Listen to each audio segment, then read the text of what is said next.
So yesterday I went to go see Madam Web with my friend, and I went in knowing what to expect. I went in thinking it was gonna be bad.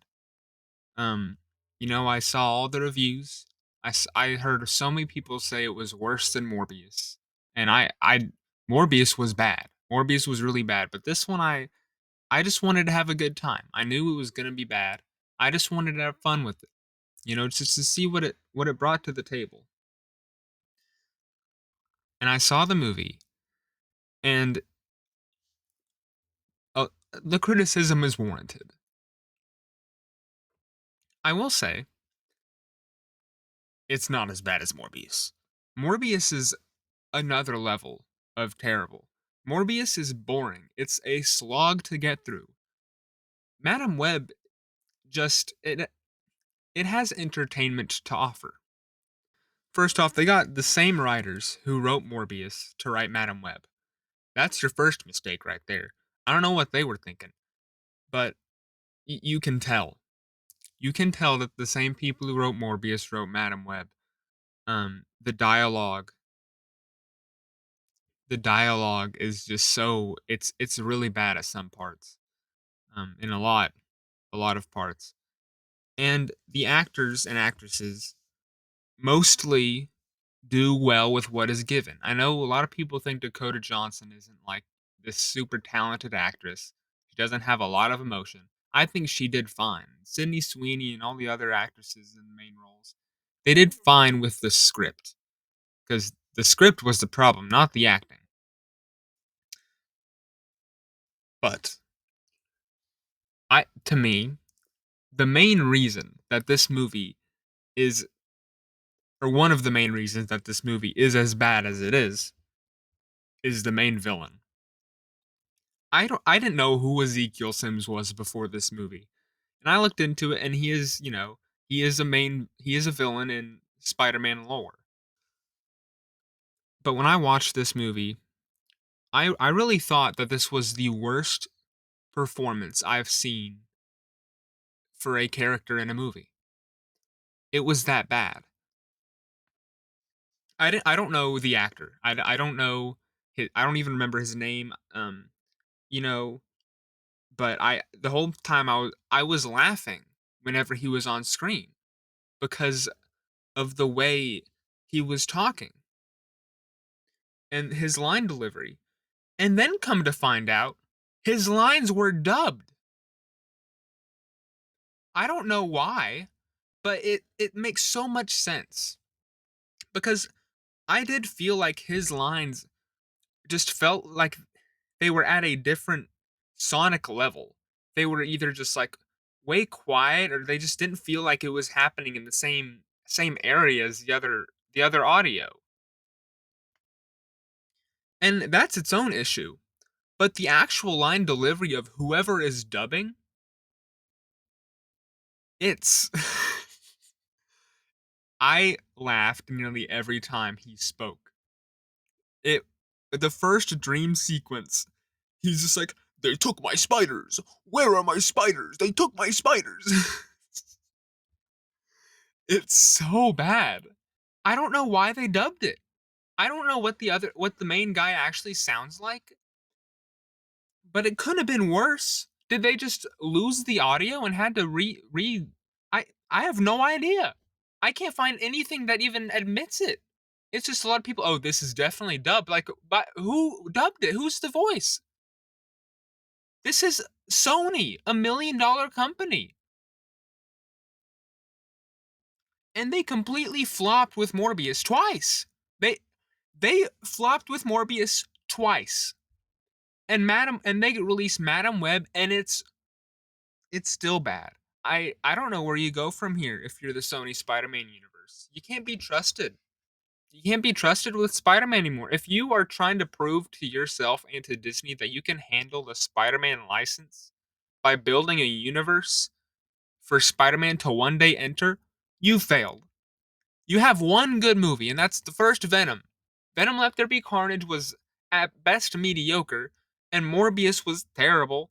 And this one, look, I will get to the positives later. But Madam Web is not it's not going to save the Sony Spider-Man universe.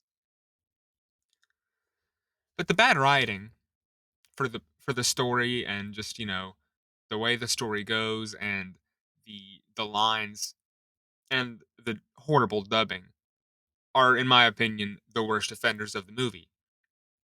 But the plot itself, like the actual story that the writers are trying to write is pretty interesting, which you can't say for Morbius. Morbius is just boring, bland, uninteresting, terrible characters, it's a terrible idea.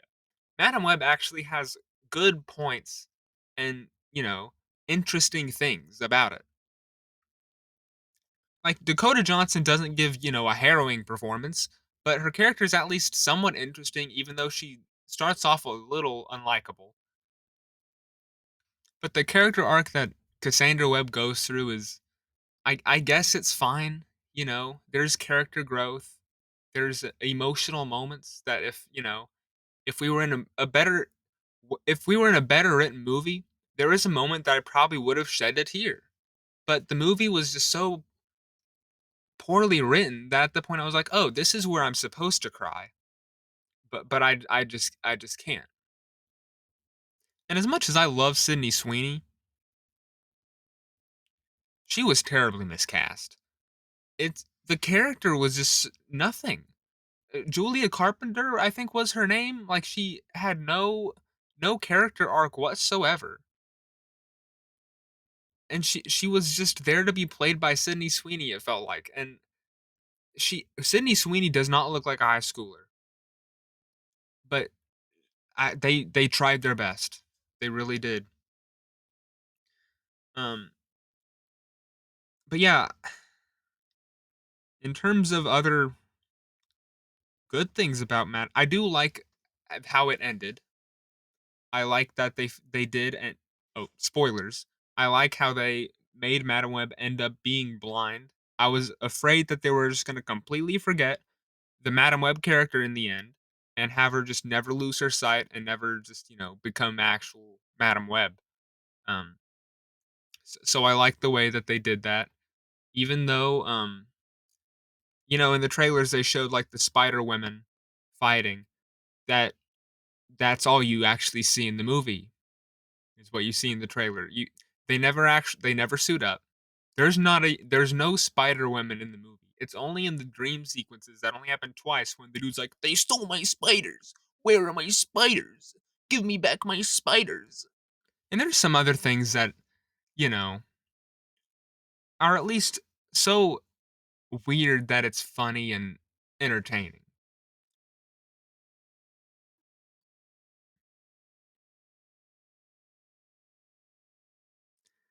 Like towards the end when Madam Web like splits herself into like ghost Madam Webs and like saves all the girls. It's like, oh, okay, it's Madam Web. I'm fine with that. But then Ezekiel Sims is killed by a Pepsi logo right after like the worst one liners. And I do like how they made Madam Web become blind, but she drowns. She goes into the ocean after the like an explosion, and then a firework comes into the water and shoots her in the face. And